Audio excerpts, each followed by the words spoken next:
الحمدللہ رب العالمین والصلاة والسلام علی عبدہ ورسولہ نبینا محمد وعلی آلہ واصحابہ اجمعین اما بعد۔ بسم اللہ الرحمن الرحیم۔ معزز اور محترم علماء کرام اور محترم مسلمان بھائیوں، بہنوں اور چھوٹے بچوں اور بچیوں،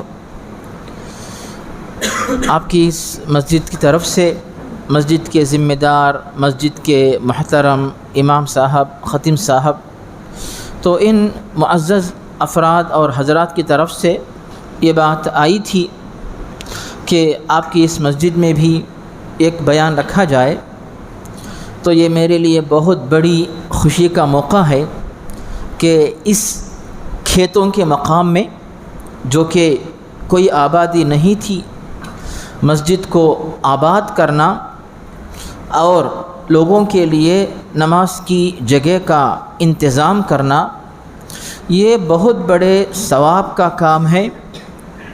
اور اس طرح جنہوں نے انتظام کیا ان سب کے لیے انشاءاللہ یہ مسجد ثواب جاریہ بنے گی۔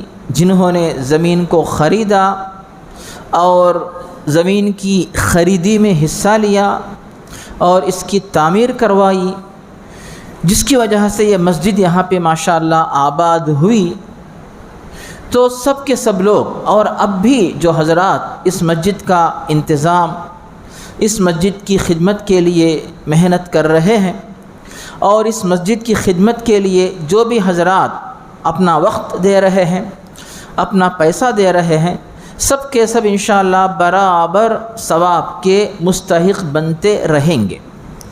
جیسے میں نے ایک بات پیش کی کہ جو حضرات ماشاءاللہ مسجد کی خدمت میں مصروف ہیں اور جو حضرات مالی تعاون کر رہے ہیں، تو یہ مت سمجھیے کہ ہم خدمت امام صاحب کی کر رہے ہیں، مؤذن صاحب کی کر رہے ہیں، یا نماز پڑھنے والوں کی۔ بے شک یہ خدمت ہے، لیکن در حقیقت یہ اللہ کی، اللہ کے دین کی اور اللہ کے دین کو ماننے والے امت اسلامیہ کی یہ خدمت ہے۔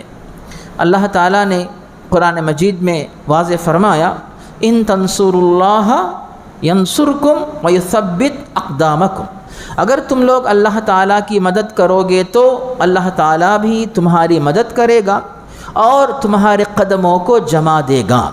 تو جو لوگ مالی تعاون کر رہے ہیں، اپنے دل سے یہ بات نکال دیجئے کہ ہم مسجد کی جو خدمت ہے اس میں پیسہ لگا کر احسان کر رہے ہیں، یہ در حقیقت آپ ثواب کما رہے ہیں۔ احسان مت جتائیے، یمنون علیک بل ان اسلموا قل لا تمنوا علی اسلامکم بل اللہ یمن علیکم ان ہداکم للایمان ان کنتم صادقین۔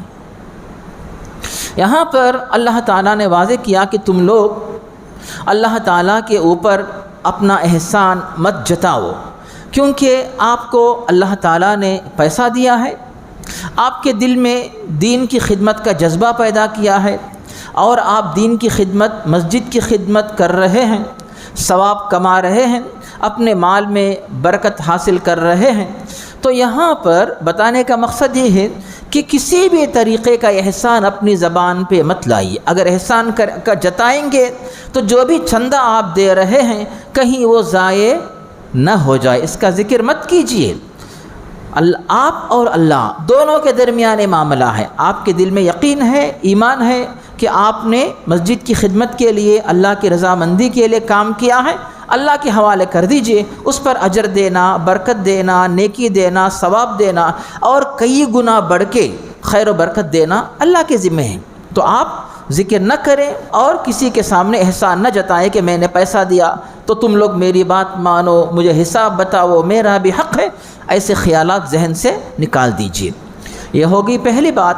دوسری بات، آپ لوگوں کے نورانی چہرے دیکھ کر میرے دل کو بہت خوشی ہو رہی ہے کہ ماشاءاللہ آپ کے دلوں میں دین کی خدمت، دین کی بات سننا اور سمجھنا، عمل کرنا اس کا کتنا زیادہ ماشاءاللہ جذبہ ہے۔ اس میں آپ کے امام صاحب، حافظ صاحب، خطیب صاحب، مولانا بلال صاحب، ان کی کتنی خدمات موجود ہیں کہ ان کی یہ محنت ہے ماشاءاللہ کہ جس کی وجہ سے آپ حضرات کے دلوں میں اس طرح کا ایمان، اس طرح کا شوق، اس طرح کا جذبہ جو ہے مضبوط ہوا، جس کی وجہ سے آپ حضرات اپنے بہت سارے کام، بہت ساری مصروفیات، بہت ساری ذمہ داریاں، آرام سب چھوڑ کر یہاں پہ حاضر ہوئے تاکہ کچھ دین کی باتیں معلوم کریں اور اپنے ایمان کا اضافہ کریں، ایمان کو بڑھائیں اور نیکی کا جذبہ اپنے اندر لے آئیں، گناہوں سے بچنے کا طریقہ سیکھیں۔ یہ سب جذبات حاصل کرنے کے لیے یہاں پر آپ حضرات حاضر ہوئے ہیں۔ اس نیکی کو اللہ تعالیٰ تمام سے قبول کرے۔ اور دوسری بات یہاں پہ یہ ہے کہ جب آپ نے اس مسجد کی تعمیر کروائی، میرے سامنے کئی بزرگ یاد آتے ہیں۔ ان میں سے اولین بزرگ وَإِذْ يَرْفَعُ إِبْرَاهِيمُ الْقَوَاعِدَ مِنَ الْبَيْتِ وَإِسْمَاعِيلُ، کعبۃ اللہ کی تعمیر کرتے ہوئے حضرت ابراہیم، حضرت اسماعیل علیہم السلام، ان دونوں پیغمبروں نے اللہ تعالیٰ کے دربار میں دعا کی۔ اور اسی طرح جب پیارے نبی سے پوچھا گیا کہ پہلی مسجد کون سی ہے، آپ نے بتایا المسجد الحرام۔ دوسری مسجد کون سی ہے؟ وہ ہے المسجد الاقصیٰ، جس کی تعمیر ابراہیم علیہ السلام نے اپنے دوسرے بیٹے اسحاق علیہ السلام کو لے کر تعمیر کی۔ تو یہ جو مسجد کی تعمیر کا ذکر ہمیں ملتا ہے، اس کا سلسلہ انبیاء کرام کے ساتھ جڑتا ہے۔ اور بعد کی تاریخ کی طرف ہم آتے ہیں تو مسجد نبوی جو کہ مدینہ منورہ میں بنی ہے، اس کا ذکر آتا ہے تو آپ کو معلوم ہوگا کہ وہ علاقہ، وہ جگہ جو ہے غیر آباد تھا۔ اس مقام پر مسجد کو بنانا سب لوگوں نے پسند کیا، تو اس مسجد کے جو مالک تھے جہاں پہ آج مسجد نبوی ہے، تو وہ آئے، کچھ یتیم تھے بنو نجار قبیلے کے، پیارے نبی کے پاس آئے، آ کر کہنے لگے یا رسول اللہ اگر آپ چاہتے ہیں تو ہم لوگ مسجد کے لیے جگہ اپنی طرف سے وقف کر دیں گے، آپ لے لیجئے۔ پیارے نبی نے کہا کہ نہیں، ثامنونی، اس کی قیمت کے بارے میں مجھ سے تم بات کرو، کتنی قیمت تم کو چاہیے؟ ہمیں زمین چاہیے، تم کو پیسہ چاہیے، بتاؤ۔ انہوں نے قیمت لگائی۔ تب پیارے نبی نے کیا کیا؟ ابو بکر صدیق رضی اللہ تعالیٰ عنہ سے کہا ابو بکر، اس مسجد کی جو جگہ ہے اس کی قیمت تم ادا کرو، کیونکہ ان کو اندازہ تھا کہ ابو بکر صدیق ہی کی شخصیت ماشاءاللہ ایسی ہے کہ اس مسجد کے لیے ان کا پیسہ لینا یہ امت کے لیے فائدہ مند ہے۔ پیسہ تو دیں گے لیکن احسان نہیں جتائیں گے، آئندہ مستقبل میں یہ نہیں کہیں گے کہ یہ جگہ میری ہے، میری اولاد کی ہے یا پھر میری وراثت ہے۔ ابو بکر صدیق اس بات کا حق رکھتے ہیں کہ وہی اس مسجد کی قیمت ادا کرے، اس جگہ کی قیمت ادا کرے۔ تو یہ جو مسجدوں کی، مساجد کی تعمیر کا معاملہ ان تمام بزرگوں کی سنت ہے، ان کا طریقہ ہے۔ اس کے بعد ابو بکر صدیق، عمر بن خطاب، ان کے بعد عثمان بن عفان کا دور آیا۔ عثمان بن عفان پر جب ظلم ہوا، ان کو گرفتار کیا گیا، تب وہ کہتے ہیں اے لوگوں، کیا آپ لوگوں کو نہیں پتہ کہ پیارے نبی صلی اللہ علیہ وسلم نے فرمایا من بنا للہ مسجدا بنا اللہ لہ بیتا فی الجنہ، کہ تم میں سے کوئی شخص اگر اللہ کے لیے مسجد کی تعمیر کروائے تو اللہ تعالیٰ ایسے لوگوں کے لیے جنت میں محل بنوائے گا۔ تو یہ جو مسجد ابو بکر صدیق، یعنی پیارے نبی کے دور میں ابو بکر صدیق، عمر بن خطاب کے دور میں جتنی مسجد تھی، اس کے بعد مزید زمین خرید کر مزید توسیع جو کی گئی، اس کے لیے پیسہ عثمان بن عفان نے خرچ کیا۔ وہ کہتے ہیں کہ اس میں جس مسجد کی تعمیر میں نے حصہ لیا، اسی مسجد میں نماز پڑھنے کے لیے مجھے اجازت نہیں دی جا رہی ہے۔ تو مطلب یہ ہوا کہ ان تمام بزرگوں نے مساجد کی تعمیر میں، مسجد نبوی کی تعمیر میں، مساجد کی تعمیر میں حصہ لیا، اور ثواب جاریہ ان کے لیے لکھا جائے گا انشاءاللہ۔ تو وہی بشارت آپ حضرات کے سامنے میں دینا چاہتا ہوں کہ جس طرح ان بزرگوں نے جو ہے مساجد کی تعمیر میں اتنا بڑا حصہ لیا، آپ حضرات میں سے جتنے لوگوں نے بھی اس مسجد کی تعمیر اور آباد کرنے کے لیے اپنا وقت لگایا ہو، محنت لگائی ہو، پیسہ لگایا ہو، آپ سب کا ثواب اللہ کے پاس لکھ دیا گیا، اور یہ ثواب انشاءاللہ ثواب جاریہ بن کر آپ حضرات کے حق میں جاری رہے گا۔ تو یہ بات آپ ذہن میں رکھیں۔ اب اس کے بعد جیسے ہمارے استاد شیخ محترم نے آپ کے سامنے بات پیش کرنے کے لیے یہاں پہ مجھے بلوایا ہے، میں آپ کے سامنے بات پیش کرنا چاہوں گا کہ اللہ رب العالمین نے قرآن مجید میں بہت ساری باتوں کی تعریف کی ہے. ان میں سے ایک بات یہ بھی ہے کہ هل يستوي الذين يعلمون والذين لا يعلمون، جن کے پاس علم ہے وہ لوگ، جن کے پاس علم نہیں ہے وہ، کیا یہ دونوں برابر ہو سکتے ہیں؟ نہیں ہو سکتے.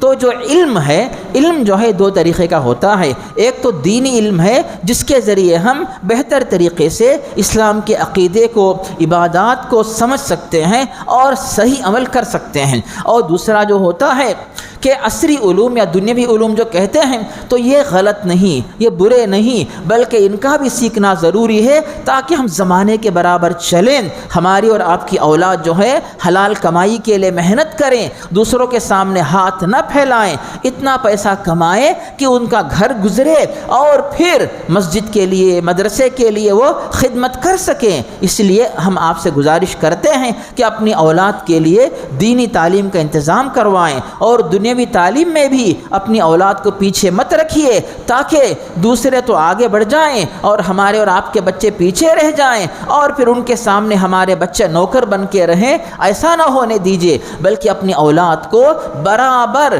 اس طرح قابل بنائیے کہ ان کے پاس دینی معلومات بھی حاصل ہوتی رہیں اور جو دنیا کی تعلیم ہے ان میں بھی برابر بچوں کے پاس علم موجود رہے اور اس دنیا کی ترقی میں بچے برابر کے شریک رہیں.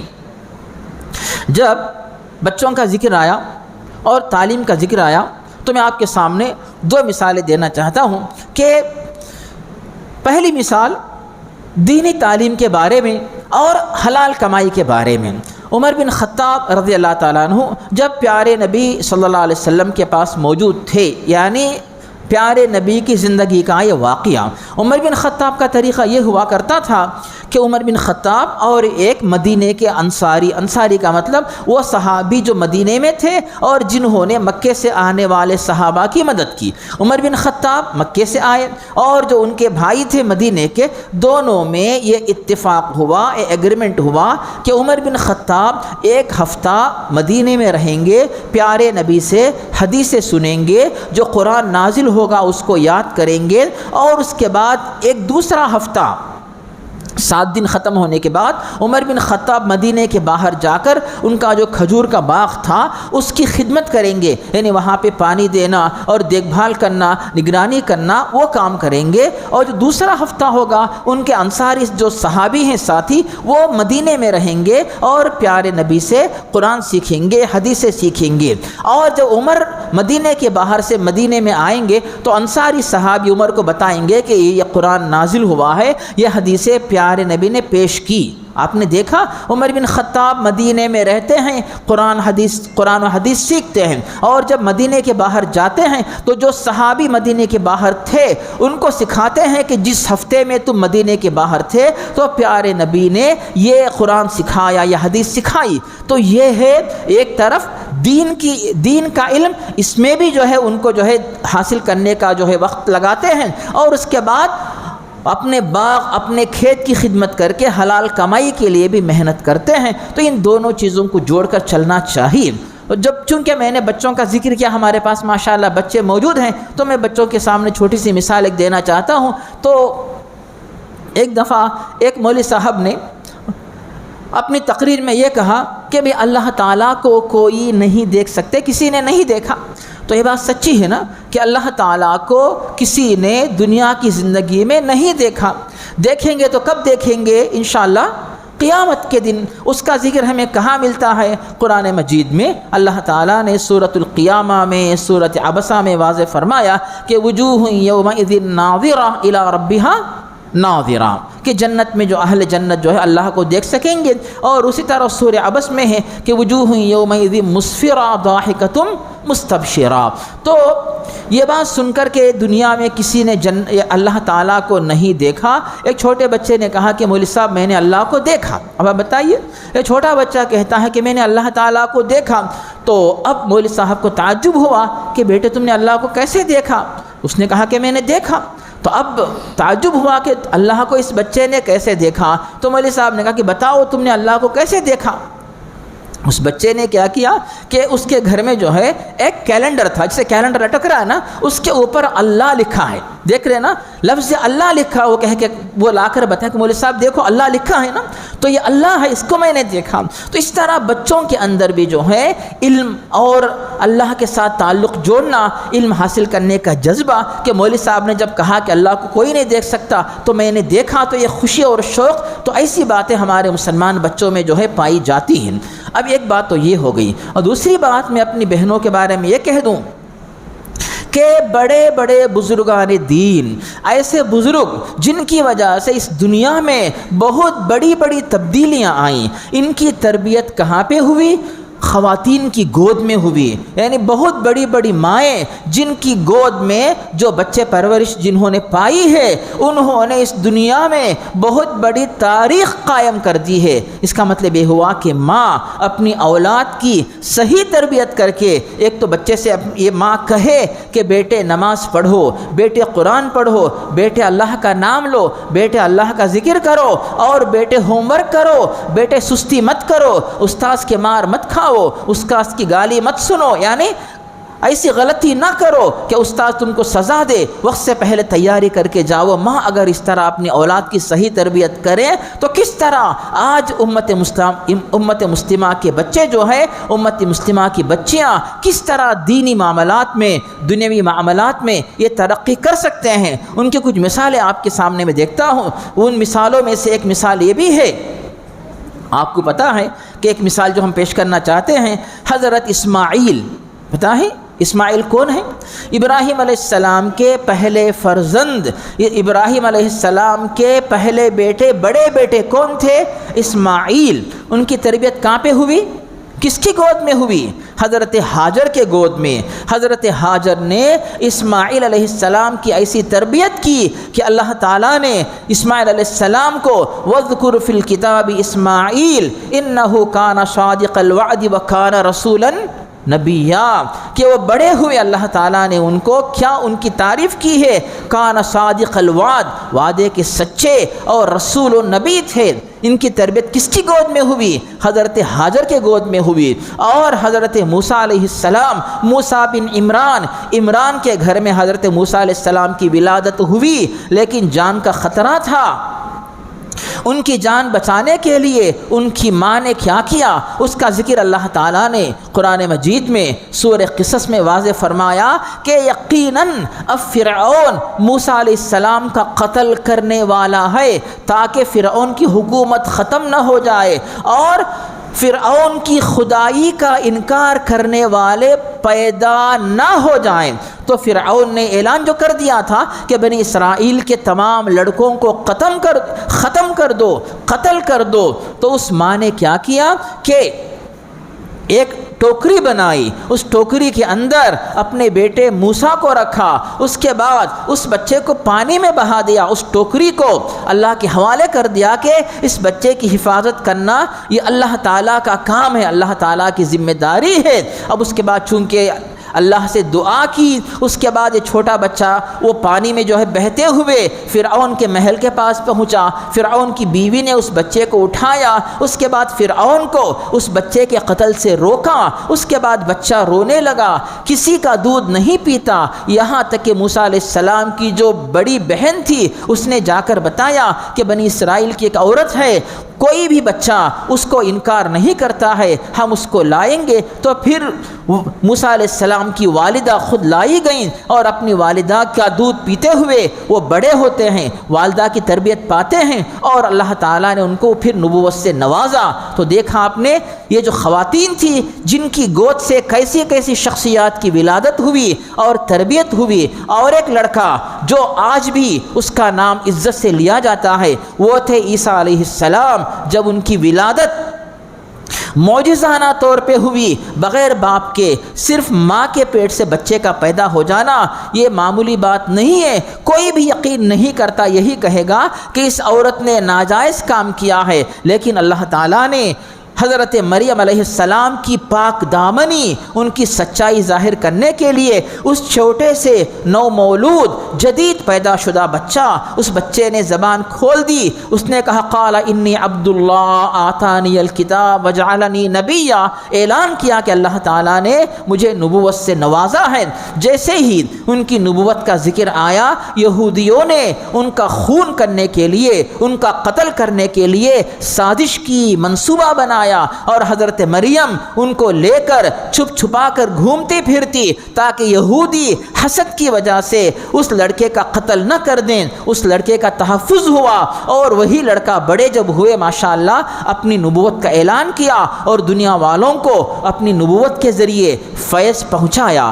اور ان تمام باتوں کے بعد ہم سب کے پیارے نبی محمد مصطفیٰ صلی اللہ علیہ وسلم کی زوج محترمہ حضرت خدیجہ رضی اللہ تعالیٰ عنہا، ان کے بارے میں بھی ذرا غور کیجئے۔ جب پیارے نبی کو نبوت کا پہلا دن اس کا سامنا ہوا، پیارے نبی بیمار ہو گئے اور آ کر بلانکٹ اوڑھ کر سونے لگے، یہ سوچنے لگے کہ آج میرا خاتمہ ہونے والا ہے، تو ان کی زوج محترمہ خدیجہ رضی اللہ تعالیٰ عنہا نے پیارے نبی کو ہمت افزائی کی، پیارے نبی کی ہمت افزائی کی، اور بتایا کہ، اور یہ بات بتائی واللہ لن یخزیک اللہ ابدا، اللہ کی قسم کبھی بھی اللہ تعالیٰ آپ کو رسوا نہیں کرے گا، کیونکہ آپ جو ہے کمزور لوگوں کی مدد کرتے ہیں، جو کمزور ہیں ان کی مالی مدد، جسمانی مدد، جو وزن نہیں اٹھا سکتا ان کا وزن اٹھاتے ہیں، کسی کے اوپر قرض ہے ان کا قرض آپ چکا دیتے ہیں، اور کوئی پریشان ہے ان کا آپ ساتھ دیتے ہیں، آپ مہمان نوازی کرتے ہیں۔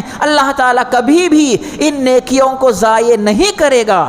ہمت، ایک شوہر کو ایک شریف بیوی کے ذریعے اتنی ہمت افزائی ہوتی ہے۔ اس کے بعد پیارے نبی کو جب ہمت آئی، دوبارہ وحی آئی، تو پیارے نبی صلی اللہ علیہ وسلم اس کے بعد اس قابل ہوئے کہ اب عام زندگی گزاریں۔ اس کے بعد پھر دوبارہ جو ہے وحی کا سلسلہ جاری ہوا۔ پھر اس کے بعد ایک اور خاتون کا ذکر کر کے اپنے بیان کو مکمل کروں گا، عائشہ صدیقہ رضی اللہ تعالیٰ عنہا۔ آپ دیکھتے ہیں کہ پیارے نبی صلی اللہ علیہ وسلم کے ساتھ وقت گزارنے والی عائشہ صدیقہ رضی اللہ تعالیٰ عنہ، انہوں نے ماشاءاللہ ہزاروں کی تعداد میں احادیث کو سنایا، پیارے نبی سے سنتی، امت کے سامنے پیش کرتی، اور صحابہ تابعین آتے، آ کر کہتے یا اماں، اے ماں ہمیں بتائیے کہ پیارے نبی نے کیا فرمایا، پیارے نبی نے کیا کیا، کس طرح کیا۔ اس طرح اسلام کا علم عام ہونے کے سلسلے میں عائشہ صدیقہ رضی اللہ عنہ ان کا بھی ہاتھ موجود ہے، ان کی بھی خدمات موجود ہیں۔ تو اس طرح مردوں کے ساتھ ساتھ خواتین نے بھی دین اسلام اور امت اسلامیہ کو فائدہ پہنچانے میں برابر کا حصہ لیا۔ اس اعتبار سے اس دین کے اندر مرد اور خواتین ان میں جو ہے اللہ تعالیٰ نے اس اعتبار سے خدمت کے معاملے میں کوئی فرق نہیں رکھا ہے۔ اللہ تعالیٰ جو ہے یہ فرما رہا ہے کہ للرجال نصیب مما ترک الوالدان والاقربون وللنساء نصیب مما ترک الوالدان والاقربون۔ ماں باپ یا رشتہ دار اگر مال چھوڑ کے جاتے ہیں تو جس طرح مردوں کا، لڑکوں کا حق ہے، اسی طرح خواتین کا بھی وراثت میں برابر کا حق ہے۔ اور پیارے نبی کا ارشاد ہے کہ انما النساء شقائق الرجال، خواتین جو ہے مردوں کی طرح برابر حصے دار بنتی ہیں، یعنی میدان ہر ایک کا الگ ہے، مرد کا میدان الگ، عورت کا میدان الگ ہے، لیکن آپ نے دیکھا دین کی خدمت کے سلسلے میں مرد و خواتین سب نے برابر کا حصہ لیا۔ اسی طرح ہم لوگ یہ چاہتے ہیں کہ آپ کی اس مسجد میں بھی، اس محلے میں بھی، ہماری پوری جماعت میں بھی جو ہے مردوں کی طرح خواتین بھی برابر حصے دار بنے اور دین اسلام اور امت اسلامیہ کو فائدہ پہنچائیں، اچھی نسل کو وجود میں لے آئیں، تاکہ دین اسلام اور امت اسلامیہ کا فائدہ ہو، انسانیت کا فائدہ ہو، ہماری اس جماعت اور ہمارا یہ دین امت اسلامیہ، اس کی تعریف لوگ کرے کہ مسلمان ہو تو اس طریقے سے ہو، سچا انسان ہو تو اس طریقے کا ہو، سچی جماعت اگر ہے تو اس طرح ہونی چاہیے۔ یہ تعریف ہم جو ہے لوگوں سے سنیں اور یہ نیک کام کریں تو اللہ کی رضامندی کے لیے کریں۔ ان باتوں کے ساتھ اپنے اس بیان کو مکمل کر رہا ہوں کیونکہ ہمارے علماء کرام نے ایک اور جگہ دوسرا پروگرام رکھا ہوا ہے، اسی لیے کچھ باتیں میں نے آپ کے سامنے پیش کی۔ آئندہ کبھی انشاءاللہ آؤں گا تو آپ کے سامنے مزید باتیں پیش کرنے کی انشاءاللہ کوشش کی جائے گی۔ اللہ تعالیٰ کے دربار میں دعا ہے کہ اللہ تعالیٰ آپ کی اس مسجد کو مزید آباد کرے، مزید ترقی دے، جو آگے پیچھے زمین جو خریدی ہوئی ہے اس کو بھی اللہ تعالیٰ آباد کروائے، اور اس زمین کی خریدی میں اور یہاں پر مساجد و مدارس کی تعمیر کے سلسلے میں جو بھی حصے دار اب تک بنے ہیں، آئندہ فیوچر میں بننے والے ہیں، سب کے لیے اللہ تعالیٰ جو ہے ثواب جاریہ بنائے۔ اللہ تعالیٰ ہم سے اور آپ سے نیکیاں قبول فرمائے۔ اللہم ربنا تقبل منا انک انت السمیع العلیم۔ اللہم صلی وسلم وبارک علی عبدک ورسولک نبینا محمد وعلی آلہ واصحابہ اجمعین والحمد للہ رب العالمین۔ فجزاکم اللہ خیرا والسلام علیکم ورحمۃ اللہ وبرکاتہ۔